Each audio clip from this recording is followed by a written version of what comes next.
circuit in the world, but the bumps certainly play quite an important part, and to get the brake balance right is very, very important that you don't come streaming in, particularly into the Halfords corner with the rear wheels off the road and the wheels locked up. So it's not a very easy thing to overcome, but you've really got to think about the bumps. In fact, in some cases, you have to shift into your next gear perhaps 20 yards earlier, so that in fact you're in the gear and your hands are back on the wheel to contend with the bump. Well, the weather does seem to have relented, because we've now got sunshine here. It looked very threatening. In fact, we did have a little bit of a shower about 40 minutes ago, but now we've got sunshine, and we hope that the memories of the monsoon of 2 years ago are going to remain just memories today. The 25 cars now coming round into our site here for our commentary position by the start-finish line on Bristol Street.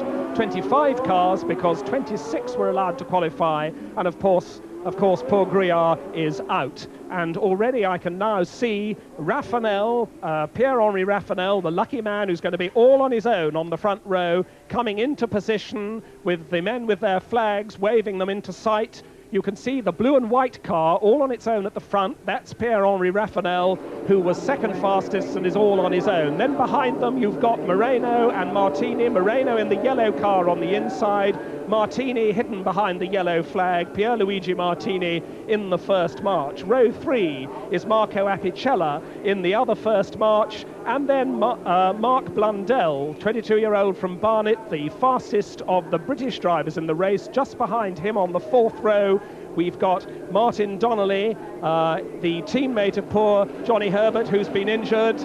And now the engine notes rise. We have red lights, we have a green, and the field burst away with Raffanel getting away best. But a very good start from Moreno, and lot of bumping and boring as they go down into Molly Slip Corner for the first time. They're all safely through Molly Slip Corner, going down now to the Pie Chicane, but it's Pierre-Henri Raffanel who has the lead as they go storming out of the Pie Chicane on that long, long drag down Pete Barwell Hill and up to Halfords Corner, and Pierluigi Martini on the inside is making a challenge. Moreno is down in third place. It's Apicella who is fourth. Mark Blundell has come up to fifth place. That's the first five as this great queue of 25 cars goes round the Halfords hairpin, down Belgrave Middleway and up to Ferodo Corner. That's the view that Andy Wallace gets from our camera car as they go bouncing up to 175 miles an hour down the back straight. That's Ferodo Corner. Now out of Ferodo Corner down Sherlock Street, and at the front it's still Pierre-Henri Raffanel, and Moreno goes through into second place. Moreno slots past Pierluigi Martini into second place as they go through the tightest corner of that back section. Zenith Bend takes them onto Bromsgrove Street.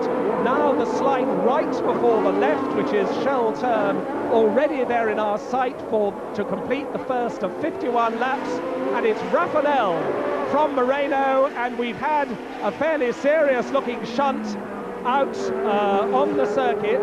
The marshals rushing to the aid of the driver, and all the marshals there's quite a lot of oil and water from the damaged car on the road.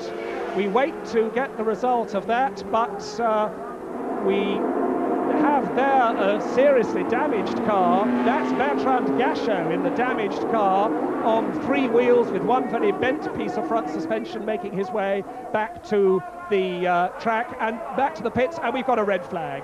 There is the red flag. They're going to have to stop the race. Bertrand Gachot was in the car that made it safely back to the pits, albeit on three wheels. Andy Wallace's car was the red car that you saw being craned out of the way, so Andy Wallace also involved. That's Mark Blundell's car, which is stationary. It's Pierre-Henri Raffanel's car, I'm sorry. The 5 on the side is the name of a sponsor, not the number. But obviously several cars involved in that. Now, Derek, the first lap of a street circuit like this, when you've got everybody fighting for position, must be the hardest lap of all. Yeah, it certainly is, and I just wish we've seen it at Brands Hatch. We've seen it several times this year. I know it's lack of experience, but it honestly is a matter. The race is not won on the first lap of the race or the first corner. You have to be there at the end to win the race. Only the first person past the checkered flag is the winner. And I really think it's vital that these very, very inexperienced drivers should think a lot more about their driving capabilities. I mean, I think they really are driving beyond themselves sometimes, and I feel quite strongly that, and I think it's another classic example of very inexperienced drivers being put into very, very powerful cars. Let's not forget that this was the Formula One top-line powered car of 10 years ago. Well, indeed, these cars have the Cosworth V8 engines. They have about 450 brake horsepower, and they're extremely powerful, extremely rapid machines. They are in every way the final step on the ladder to Formula One, and that, I think, is part of the trouble, because these guys, if you like, they're going into a bottleneck. There are only so many Formula One seats going. There are 25 men out there, all of whom want Formula One seats for the future, and that must be part of the pressure. Oh, there is a lot of pressure on them, but I think it's almost too pressure on these people of such lack of experience. You know, you can go quite simply from Formula 4 to Formula 3 to Formula 3000 in 3 years.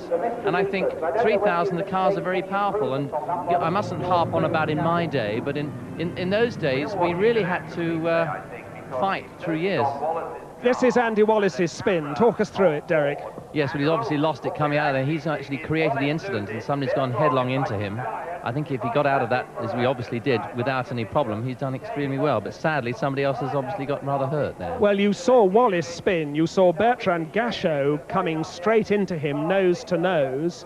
And we understand that David Hunt, who was in the white car that we saw upside down, has climbed out of the car. He's been seen climbing out and walking away. That's David Hunt, younger brother, of course, of ex-world champion James Hunt in the Roger Cowman Lola. He was involved in that accident. But the good news is we understand he has been seen clambering out of the wreckage and walking away. So good news, at least, that he is in one piece. It has been an extremely accident-strewn season in Formula 3000. Not only that dramatic accident, which we saw a clip of earlier at Brands Hatch a week ago, which has put both Johnny Herbert and Gregor Wojtek in hospital. There was also an extremely unpleasant accident in practice for Brands last weekend, which put Trolle in hospital, and there have been accidents earlier in the season also. And here, of course, at Birmingham, there are few of the runoff areas that you get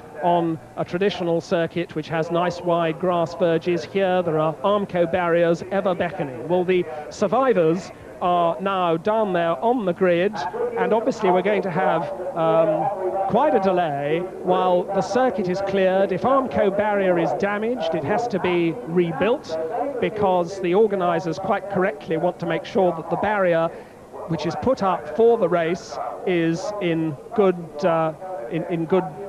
condition. If you have a bit of Armco barrier that's damaged, it can in some circumstances be more dangerous than having no Armco barrier at all. We've also got a report that Pierre-Henri Raffanel is walking back.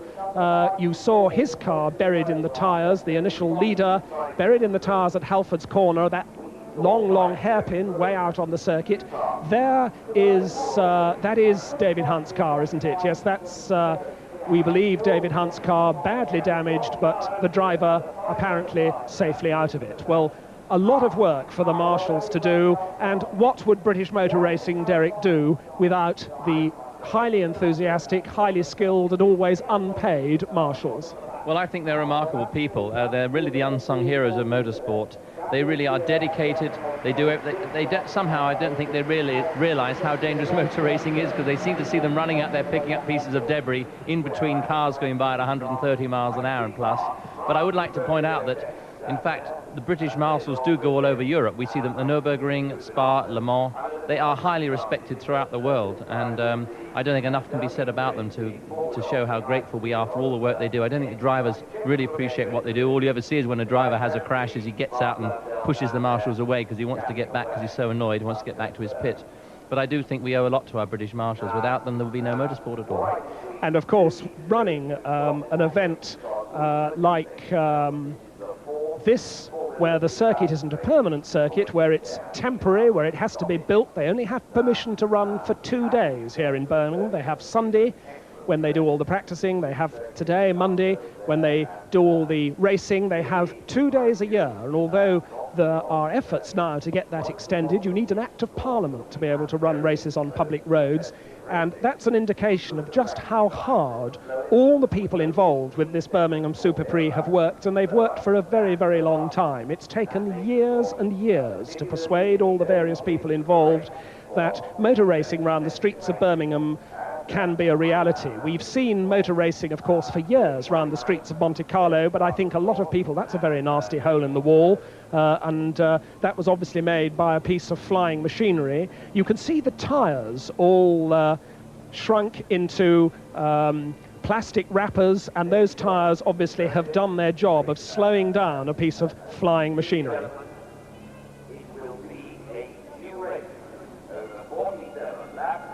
So we gather there is going to be a delay, and Tony Francis, I think you've got the latest news of that.